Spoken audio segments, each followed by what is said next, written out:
यशवंत, अब एक बात तो साफ हो गई, मेरठ में जो हुंकार भरी है प्रधानमंत्री मोदी ने, भ्रष्टाचार इस चुनाव का सबसे बड़ा मुद्दा बनने वाला है। पलटवार विपक्ष भी कर रहा है, तो यह तय माना जाए कि भ्रष्टाचार अब सबसे बड़ा मुद्दा होगा।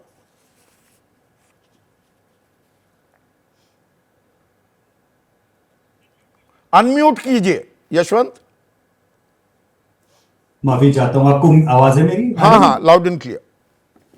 जी संदीप, मेरे ख्याल से एक ये इलेक्टोरल बॉन्ड के बाद में जो विपक्ष के पास में एक मुद्दा आने की उम्मीद थी कि नहीं, इलेक्टोरल बॉन्ड को वो भ्रष्टाचार और भ्रष्ट आचरण के साथ में किसी तरह जोड़ करके एक मुद्दा बनाए।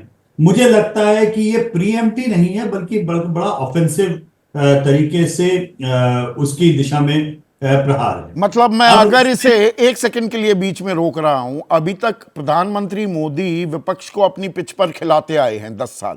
बीच में 4 महीने पहले ऐसा लगा विपक्ष अपनी पिच पर खिला रहा है। इस बार प्रधानमंत्री मोदी क्या कह रहे हैं कि अच्छा तुम इस पिच पर मुझे खिलाना चाहते हो, लाओ इसी पिच पर आकर मैं खेलता हूं। भ्रष्टाचार पर ही खेलते हैं। जी बिल्कुल, ये बिल्कुल सही आपने पकड़ा है। ये उसी तरीके का आलम है कि ठीक है, विशाखापत्तनम की पिच आपको पसंद नहीं आई तो आइए जरा सा जो है फिर हम हिमाचल प्रदेश वाली पिच पे भी खेल लेते हैं। हाँ। वहां तो जो टर्निंग हो चाहे जो भी हो, तो basically offence is the best defence वाले अंदाज में भी मामला है। और दूसरी बात एक ये भी है कि प्रधानमंत्री मोदी कहीं ना कहीं ये जानते हैं कि उनकी पार्टी और उनकी पार्टी के नेताओं के ऊपर भले ही जनता की कोई भी राय अलग हो सकती है, लेकिन जहां तक उनकी व्यक्तिगत छवि है, उस छवि के ऊपर किसी भी तरीके का कोई दाग नहीं है और उस छवि के ऊपर कोई किसी तरीके की उनके जो वोटर्स हैं वो किसी भी तरीके की कॉम्प्रोमाइज नहीं चाहते हैं। नहीं, उन पर दाग नहीं है, बिल्कुल सही बात है। पर जिन लोगों को वो ला रहे हैं, लाल कालीन बिछा रहे हैं, जनार्दन रेड्डी अभी आए, प्रफुल्ल पटेल की सीबीआई का क्लोजर हो गया, 8 महीने हुए हैं बीजेपी से हाथ मिलाए, या अशोक चौहान आते हैं, और बाकियों का तो मैं नाम ही नहीं ले रहा हूं, जिनकी ईडी की कार्रवाई 21 की सूची कल कांग्रेस ने डाली थी। तो अपनी पर्सनल इंटेग्रिटी स्टेक पर लगाने के लिए तैयार हैं प्रधानमंत्री मोदी। मेरे ख्याल से वो काफी हद तक ये कर रहे हैं। और मुझे ये भी लगता है कि इन चीजों का ये भी नहीं है संदीप की पब्लिक के बीच में रिएक्शन नहीं है कि जिस तरीके के लोग बीजेपी ने अपने साथ में लिए हैं और जो वॉशिंग मशीन की तरह से इस्तेमाल हुआ है। लेकिन इतना ही अंतर है कि जब हम इसके ऊपर सवाल पूछते हैं तो अधिकांश जगहों पे रिएक्शन उसका लोकल पॉलिटिक्स के उसमें निकलता है, केंद्रीय पॉलिटिक्स के उसमें नहीं निकलता। अब इसको आप जिस तरीके से चाहे आप एनालाइज करें, कहावत भी है ना, बद से बदनाम बुरा। खेल ये भी हो रहा है कि भाई आरोप लगा दीजिए, चुनाव हो जाएगा पहले कि अरे भ्रष्टाचारी। वो तो अजित पवार को और हसन मुशरीफ को, छगन भुजबल सबको कहा गया था कि नेचुरली करप्ट पार्टी है ये।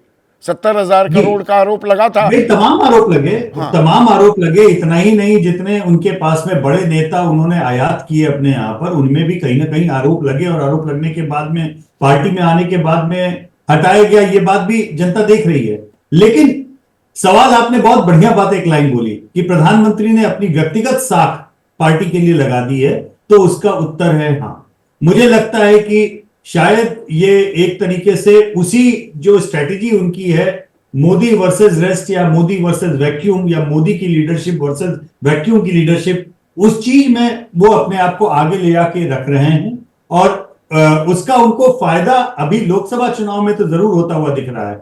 लेकिन मैं बार बार इस बात को कह रहा हूं आपको इस कार्यक्रम में भी और वैसे अपने ट्रैकर में भी, कि जब राज्य के चुनाव की बात आएगी जहां पे मोदी मुख्यमंत्री का चेहरा नहीं होंगे, वहां पे इन सभी मसलों के ऊपर बीजेपी को दिक्कत का गंभीर दिक्कत, तो मतलब एक दोधारी तलवार है। जैसे ही घड़ी का काटा दोपहर 2:30 पे आए, बबीता जी का दिल सास बहू साजिश के लिए मचल जाए।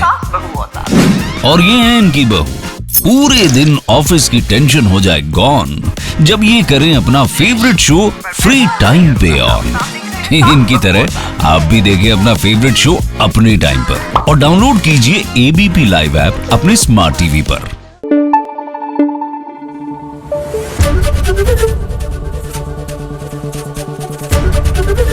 एबीपी न्यूज आपको रखे आगे।